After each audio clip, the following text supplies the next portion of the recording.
America यानी एक ऐसी कंट्री जो मेरिट की बात करती है और शिक्षा को सबसे ज्यादा महत्व देती है। लेकिन क्या आपने कभी सोचा है कि अमेरिका जैसी जो डेवलप कंट्री है उसके स्कूलों में टीचर्स की कमी क्यों हो रही है? एक ऐसा देश जहां एजुकेशन को बहुत ज्यादा अहमियत दी जाती है, वहां पर टीचर्स स्कूल छोड़ने को क्यों मजबूर हैं? आज इस वीडियो में हम यही जानने की कोशिश करेंगे और ये भी जानेंगे कि आखिर अमेरिका इसके लिए क्या कुछ कदम उठा रहा है। नमस्कार, मैं हूं नेहा आपके साथ and you are watching NBT tech add.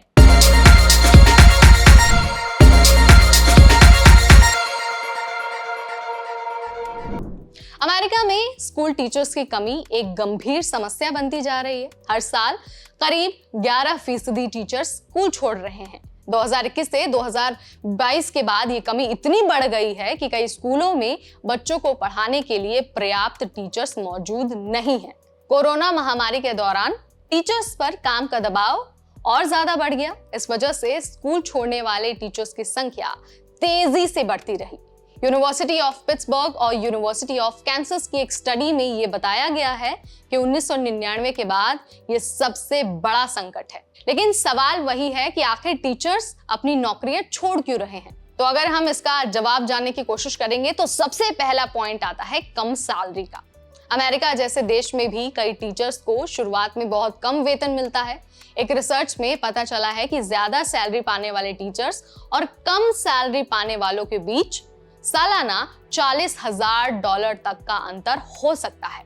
Come salary वाले टीचर्स अक्सर दूसरे पेशों में चले जाते हैं या फिर जल्दी रिटायर हो जाते हैं। इसके अलावा काम का जो माहौल है वो काफी खराब है। इस वजह से भी टीचर्स स्कूल छोड़ने को मजबूर हैं। टीचर्स को न सिर्फ बच्चों को पढ़ाने का दबाव झेलना पड़ता है, बल्कि एडमिनिस्ट्रेशन का बोझ, बच्चों के माता पिता की शिकायतें और लिमिटेड रिसोर्सेज के साथ काम करने की चुनौती भी टीचर्स के सामने आती है। ये वजह भी है जिसकी वजह से स्कूल में टीचर्स की कमी हो रही है।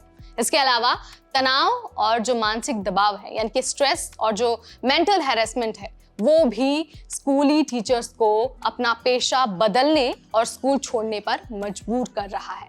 महामारी के बाद टीचर्स पर वर्कलोड और भी बढ़ गया। ऑनलाइन और ऑफलाइन पढ़ाई के बीच बैलेंस बनाने के चक्कर में टीचर्स को काफी परेशानियों का सामना करना पड़ा है।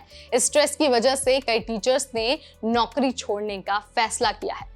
इसके अलावा अमेरिका में टीचर्स को कॉन्ट्रैक्ट पर रखने का भी चलन बहुत ज्यादा बढ़ गया है और इसकी वजह से भी टीचर्स ने ये डिसाइड किया है कि उन्हें अपना ऑक्यूपेशन ही बदल देना चाहिए।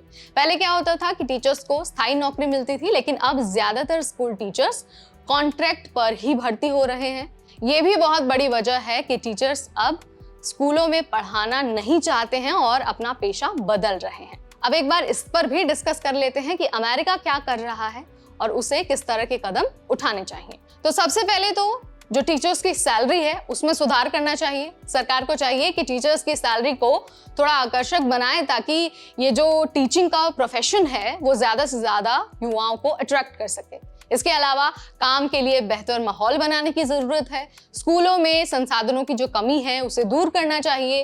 टीचर्स को थोड़ा सा फ्री हैंड देना चाहिए ताकि वो अपने लिए डिसीजन खुद ले सके और अपने तरीके से बच्चों को पढ़ा सके।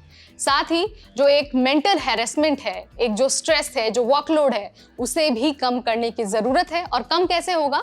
जब बड़ी संख्या में टीचर्स को अपॉइंट किया जाएगा। और अपॉइंटमेंट की जब हम बात करते हैं तो यहाँ पर ये पॉइंट बहुत हाईलाइट होता है कि स्थायी रूप से ही टीचर्स को भर्ती करना जरूरी है। जो ये कॉन्ट्रैक्ट वाला कल्चर है उसकी वजह से टीचर्स बहुत ज्यादा परेशान हैं और यही वजह है कि जो युवा है वो टीचिंग को एज अ प्रोफेशन चूज नहीं कर रहा है। तो अमेरिका इन सारे पॉइंट्स पर काम कर रहा है और आगे भी करता रहेगा। वीडियो अगर आपको पसंद आया तो आप इसे लाइक और शेयर करना बिल्कुल ना भूलें और साथ ही ऐसे और अमेजिंग अपडेट्स के लिए stay tuned to NBT tech add.